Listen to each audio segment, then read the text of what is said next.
Guys, स्वागत है आपका पारिक सर की क्लास में। Today we will discuss C structure part 1 means basic of structure. जैसे कि हमें पता है कि मल्टीपल डेटा टाइप्स की वेरिएबल्स मल्टीपल वैल्यूज़ को स्टोर करते हैं, उसी टाइप की वैल्यू को स्टोर करते हैं और ये वैल्यूज़ एक ही होती हैं जो किसी एक सिंगल वेरिएबल में स्टोर होती है। सेम डेटा टाइप्स की वैल्यूज़ को स्टोर करवाने के लिए उसी टाइप का एरे का इस्तेमाल करते हैं। स्ट्रिंग को स्टोर करवाने के लिए कैरेक्टर एरे का यूज़ करते हैं जिसके लास्ट में नल होता है, और स्ट्रिंग के ग्रुप को स्टोर करवाने के लिए एरे ऑफ पॉइंटर या एरे ऑफ स्ट्रिंग का इस्तेमाल किया जाता है। अब हमारे दिमाग में एक चीज़ ये आती है कि क्या ऐसी कोई फैसिलिटी सी लैंग्वेज में है जिससे कि मल्टीपल टाइप्स की वैल्यूज़ एक ही वेरिएबल में स्टोर हो जाए। तो इसका जवाब है हाँ, सी लैंग्वेज इस टाइप की फैसिलिटीज़ यूज़र को प्रोवाइड करता है। जिस तरीके से सी लैंग्वेज यूज़र को यूज़र डिफाइंड फंक्शन बनाने के लिए सिंटेक्स प्रोवाइड करता है, और उसी तरीके से यही सी लैंग्वेज यूज़र को खुद का डेटा टाइप बनाने के लिए सिंटेक्स प्रोवाइड करता है। तो है ना अच्छी बात। तो आज हम ये देखते हैं कि सी लैंग्वेज कौन सा सिंटेक्स प्रोवाइड करता है और यूज़र अपना डेटा टाइप कैसे क्रिएट कर सकता है जिसके जरिए वो मल्टीपल टाइप्स के वैल्यूज़ को एक ही वेरिएबल में स्टोर करवा ले। यहाँ देखिए सिंटेक्स पर ज़रा ध्यान दीजिएगा। स्ट्रक्ट, स्ट्रक्चर नेम, फिर ब्लॉक्स, डेटा टाइप वेरिएबल 1, फिर data type variable 2, data type variable 3, जितने भी डेटा टाइप्स आप यूज़ कर सकते हैं। तो यहाँ पर स्ट्रक्चर के सिंटेक्स में ज़रा आप ध्यान से देखिएगा, यहाँ पर स्ट्रक्ट एक कीवर्ड है और स्ट्रक्चर नेम यूज़र कोई भी नाम दे सकता है, और ब्लॉक्स में जो यहाँ पर यूज़ किए जा रहे हैं डेटा टाइप, तो यहाँ पर यूज़र डिपेंड करता है, यूज़र पर डिपेंड करेगा कि वो कौन से डेटा टाइप्स का वेरिएबल यूज़ करना चाह रहा है जिसकी वैल्यूज उसे चाहिए। तो डेटा टाइप वेरिएबल 1 यानी कि डेटा टाइप कोई भी हो सकता है, या इंट, केर, फ्लोट में कुछ भी यूज़ कर सकते हैं और कितने भी यूज़ कर सकते हैं। इस चीज़ से यूज़र का डेटा टाइप क्रिएट होता है, वेरिएबल से नहीं बनते हैं, क्रिएट होता है, और उस डेटा टाइप का नाम होगा स्ट्रक्ट स्पेस स्ट्रक्चर नेम, जो नाम यूज़र ने दे रखा है। तो यहाँ पर struct space structure name data type उसी तरीके से काम करेगा जैसे इंट, केर, फ्लोट करते हैं, और जिस तरीके से इंट, केर, फ्लोट डेटा टाइप्स के वेरिएबल्स क्रिएट होते हैं, इसी तरीके से यूज़र डिफाइंड डेटा टाइप के भी वेरिएबल क्रिएट किए जाएंगे। यहाँ पर आगे दे सकते हैं कि कैसे यूज़ कर सकते हैं, इसके एग्जांपल देखिए। यहाँ पर स्ट्रक्ट कीवर्ड है और एग्जांपल के तौर पर स्ट्रक्चर का नाम एम्प्लॉय ले लिया। अब यहाँ पर जो डेटा टाइप क्रिएट किया जा रहा है उस डेटा टाइप का नाम है स्ट्रक्ट एम्प्लॉय, दोनों मिलाकर है, तब जाकर वो डेटा टाइप बनेगा। भूल कर भी आप ऐसा मत करना कि स्ट्रक्ट कीवर्ड है, नो, स्ट्रक्ट एम्प्लॉय नाम का कीवर्ड है, और एम्प्लॉय की जगह पर कोई भी नाम दे सकते हैं, स्ट्रक्ट वही रहेगा। और यहाँ पर 3 डेटा टाइप्स के वेरिएबल्स यूज़ किए जा रहे हैं। पहला long int, ID number variable का नाम है, केर नेम 50 यानी कि ये स्ट्रिंग को यूज़ कर रहा है, फ्लोट सैलरी यानी कि सैलरी यहाँ पर वेरिएबल है, फ्लोट डेटा टाइप्स का, यानी कि जो यूज़र डेटा टाइप क्रिएट करना चाह रहा है स्ट्रक्ट एम्प्लॉय का, उसमें 3 वैल्यूज स्टोर हो सकती हैं, और तीनों ही वैल्यूज अलग अलग टाइप की हैं। यानी कि पहली वैल्यू होगी इंटीजर टाइप की, दूसरी वैल्यू स्ट्रिंग टाइप की, और तीसरी वैल्यू फ्लोट टाइप की, और वेरिएबल अभी क्रिएट नहीं हुआ है, अभी सिर्फ डेटा टाइप बना है, इतना बताया जा रहा है। क्लियर होगी बात। जिस तरह से हमें पता है कि इंटीजर 2 बाइट लेता है सी लैंग्वेज में, बेसिकली और भी डिपेंड करता है कंपाइलर पर, इंटीजर 2 बाइट लेता है, लॉन्ग इंटीजर 4 बाइट लेता है, कैरेक्टर 1 बाइट लेता है, फ्लोट 4 बाइट लेता है। इसी तरीके से जब यूज़र अपना डेटा टाइप क्रिएट करेगा उसका भी साइज़ पता होना चाहिए। तो यहाँ पर आप देखिए कि साइज़ कैसे पता चलेगा, ये पता चलेगा कि कितने डेटा टाइप्स इस्तेमाल यहाँ पर हुए, ये कितने वेरिएबल्स यहाँ पर इस्तेमाल हो रहे हैं। तो लॉन्ग इंट 4 बाइट लेता है, कैरेक्टर 1 बाइट लेता है, लेकिन इसकी साइज़ 50 है, यानी 50 कैरेक्टर्स का कॉम्बिनेशन होगा, 50 बाइट्स लेगा, फ्लोट 4 बाइट, तो टोटल मिलाकर कितने बाइट हो गए, 58 बाइट हो गए स्ट्रक्चर वेरिएबल्स के लिए। अभी स्ट्रक्चर के वेरिएबल क्रिएट नहीं किया है, सिर्फ डेटा टाइप्स का ये साइज़ बताया जा रहा है, तो 58 बाइट वेरिएबल का हो गया। अब हमें अगर इमेजिन करो कि स्ट्रक्चर एम्प्लॉय के 3 वेरिएबल्स हैं, एग्जाम्पल के तौर पे EMP1, EMP2, EMP3, कुछ भी मान सकते हो, तब ये वेरिएबल्स अपने ब्लॉक में कितने स्पेस यूज़ करेंगे। तो यहाँ पर मेमोरी रिप्रेजेंटेशन दिखाया गया। जैसे कि EMP1 में देखिए 3 ब्लॉक्स बने हुए, पहला ब्लॉक ID नंबर के लिए जो कि लॉन्ग इंटीजर टाइप का था, दूसरा स्ट्रिंग के लिए, तीसरा सैलरी के लिए जो कि फ्लोट टाइप का था। तो टोटल मिलाकर कितने हो गए 58। और EMP का खुद का एक ब्लॉक है जिसमें 3 ब्लॉक्स शामिल है, वो भी 2 बाइट लेगा। इस वजह से यहाँ पर टोटल साइज कितनी होगी 60 बाइट, यानी एक वेरिएबल स्ट्रक्चर का 60 बाइट ले रहा है इस एग्जाम्पल के अकॉर्डिंग। इसी तरीके से EMP2 भी वही वेरिएबल लेगा और EMP3 भी यही वेरिएबल लेगा। यहाँ पर EMP1, EMP2, EMP3 3 वेरिएबल्स हैं और ये 3 वेरिएबल्स के ID नंबर, नेम और सैलरी इसके सब पार्ट्स हैं, यानी कि ये तीनों वेरिएबल्स ID नंबर, नेम और सैलरी को यूज़ में ले सकते हैं। क्लियर हो गया। और इन तीनों वेरिएबल्स के लिए ID नंबर, नेम और सैलरी अलग अलग होंगे। अब हम देखते हैं कि स्ट्रक्चर के वेरिएबल को कैसे डिक्लेयर किया जाए और कैसे यूज़ करना है। तो यहाँ पर 3 तरीके बताए जा रहे हैं कि स्ट्रक्चर के वेरिएबल को कैसे बनाया जा सकता है। तो पहला तरीका ये देखिए, ये तो मैंने बता दिया कि स्ट्रक्चर यहाँ पर डेटा टाइप बन चुका। EMP1, EMP2, EMP3 साथ में जोड़ लिया गया इस ब्लॉक के तुरंत बाद में और लास्ट में लगा दिया गया सेमीकोलन। तो सेमीकोलन से क्या हो गया कि स्ट्रक्चर का डेटा टाइप भी क्रिएट हो गया और 3 वेरिएबल्स भी क्रिएट हो गए। अब EMP1, EMP2, EMP3 के 3 पार्ट्स होंगे, ID number, name and salary अलग अलग होंगे और उनकी वैल्यूज़ भी अलग अलग होंगी। दूसरा तरीका ये बताया गया, यहाँ कहा गया कि पहले तो डेटा टाइप बनाओ उसके बाद स्ट्रक्चर वेरिएबल बनाओ। तो पहले तो डेटा टाइप बन गया स्ट्रक्चर एम्प्लॉय के नाम से, फिर अलग से देखिए employees EMP1, EMP2, EMP3 data type के नाम के साथ जोड़े गए। जैसे लिखते हैं ना int A, float B, इसी तरीके से structure employ EMP1, EMP2, EMP3 same चीज़ है। पहले डेटा टाइप का नाम फिर वेरिएबल्स का नाम, 3 वेरिएबल्स बन गए। हालांकि ये आसान भी कहा जाता है, इसमें गलती नहीं होती और मैं यूज़र से यही कहना चाहूँगा कि इसी चीज़ का ज़्यादा इस्तेमाल करें।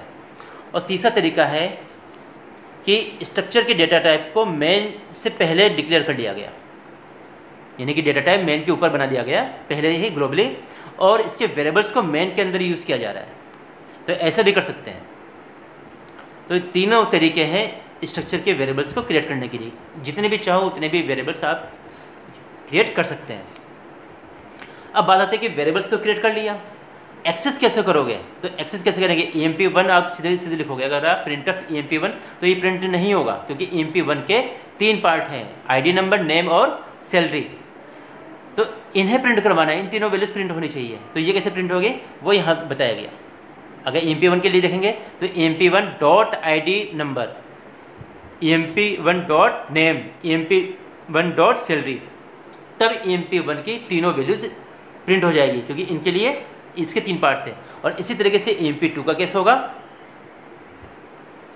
या इसका मतलब ये होगा कि जब भी स्ट्रक्चर के वेरिएबल हम क्रिएट करेंगे तो वो अपने सब पार्ट्स को एक्सेस करने के लिए डॉट ऑपरेटर का यूज़ करेगा। और यहाँ पर हम एग्जांपल ले रहे हैं प्रोग्राम का, जरा देखिए समझ में आ जाएगा आराम से। यहाँ पर हमने स्ट्रक्चर एम्प्लॉय नाम का एक स्ट्रक्चर क्रिएट किया और इनिशियलाइज कर रहे हैं सीधे उनकी वैल्यूज़ को। अब देखिए हमने सिंपल पहले बाकी तरीके कैसे लिया कि डेटा टाइप के साथ साथ हम इनिशियलाइज करवा रहे हैं तुरंत। तो EMP1, EMP2, EMP3 3 variables use हो गए और EMP1 में 3 वैल्यूज स्टोर होंगी, पता ये चीज़। पहली वैल्यू इंटीजर की, दूसरी कैरेक्टर की, तीसरी फ्लोट की। तो EMP1 में 1 रोबिन एंड 35,000.67, यानी 1 तो हो गया ID नंबर EMP1 के लिए, रोबिन हो गया नाम और सैलरी हो गई EMP1 की 35,000.67 क्योंकि ये फ्लोट टाइप का है। और इसी टाइप से EMP2, EMP3। और प्रिंट करवाना है तो प्रिंट भी इसी तरीके से हो जाएगा, जिस टाइप का डेटा टाइप होगा उसी टाइप का स्पेसिफाई यूज़ करके कर देंगे। ये देखिए,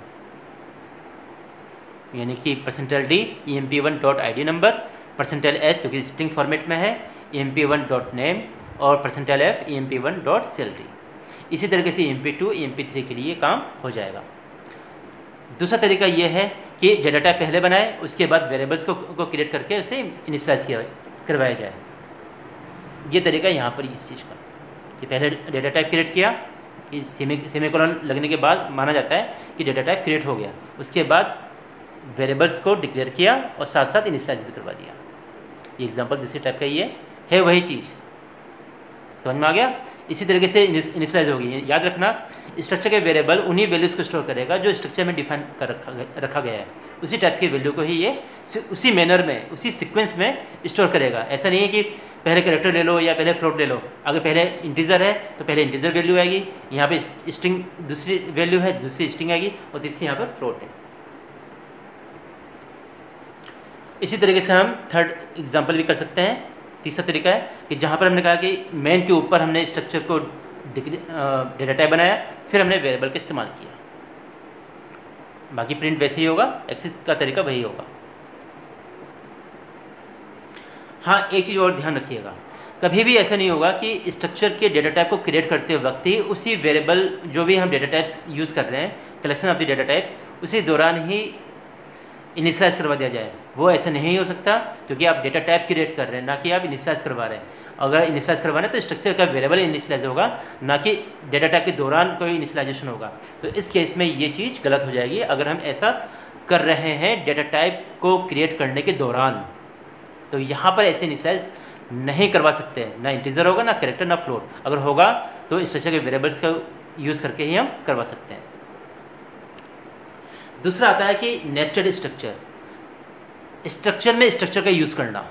तो जैसे कि मैं स्ट्रक्चर का यूज़ करने में क्या आता है कि डेटा टाइप को क्रिएट करने में यूज़ हो रहा है, तो डेटा टाइप के अंदर डेटा टाइप, ये थोड़ा सा टिपिकल है, जरा समझना इस चीज़ को। डेटा टाइप के अंदर डेटा टाइप, तो कैसा इसका आएगा, इसका मेथड यहाँ पर जरा देख लीजिए, इस टाइप से बनता है।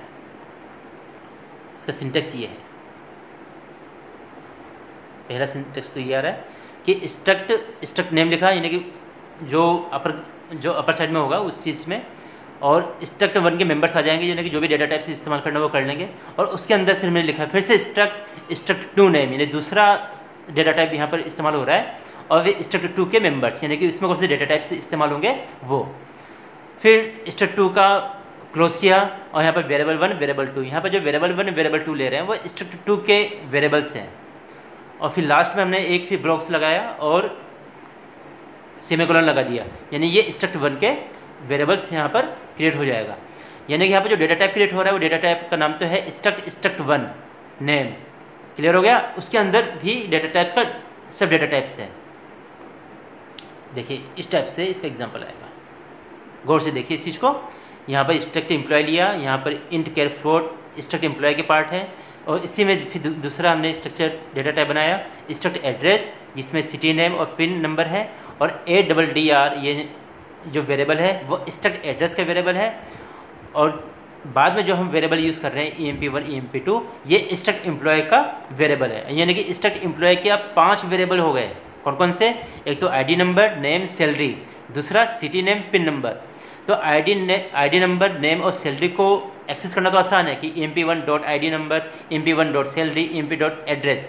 लेकिन सिटी नेम को एक्सेस करना चाहोगे EMP1 से, तब कैसे होगा? वो तब होगा EMP1.ADDR। पहले उस डेटा टाइप पर जाओगे, उस वेरिएबल पर जाओगे, फिर उसके बाद .सिटी नेम। और इसको हम देख सकते हैं इस सिंटेक्स के आधार पर, इस टाइप से।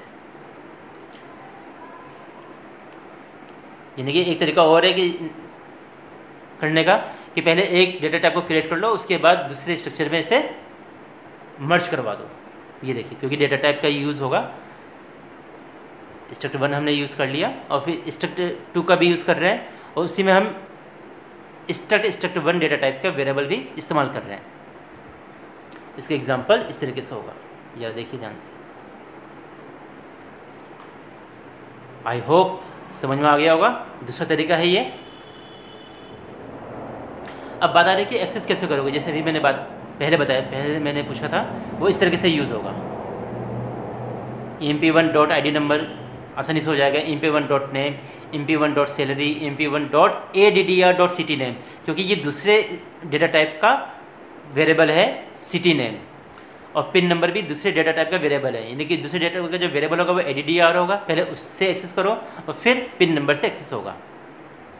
इसी तरीके से EMP2 का भी वेरिएबल जो कि एम्प्लॉय ID का है, ये एक्सेस हो सकता है। उसका प्रोग्राम ज़रा देखिए, प्रोग्राम कुछ इस टाइप से बना हुआ है। ये नेस्टेड स्ट्रक्चर का पार्ट है। और EMP1 में इनिशलाइज इस तरह से करवा दिया गया, यानी 11 जॉन 55,000 ये तो हो गया ID number, name and salary, और फिर ब्रैकेट से यूज़ कर लिया, यानी कि दूसरे स्ट्रक्चर का डेटा टाइप यहाँ पर इस्तेमाल हो रहा है एड्रेस का, जिसमें सिटी नेम है और 1001 है। तो 11 जॉन 55,000.65 तो एक्सेस हो जाएगा आसानी से EMP1 से। लेकिन अगर हमें सिटी नेम और जिप कोड को प्रिंट करवाना है तब EMP1.addr आएगा, यानी कि दूसरे डेटा टाइप का वेरिएबल यूज़ होगा addr। फिर addr के थ्रू सिटी नेम और जिप कोड एक्सेस हो सकता है और इसका आउटपुट इसी तरीके से आएगा।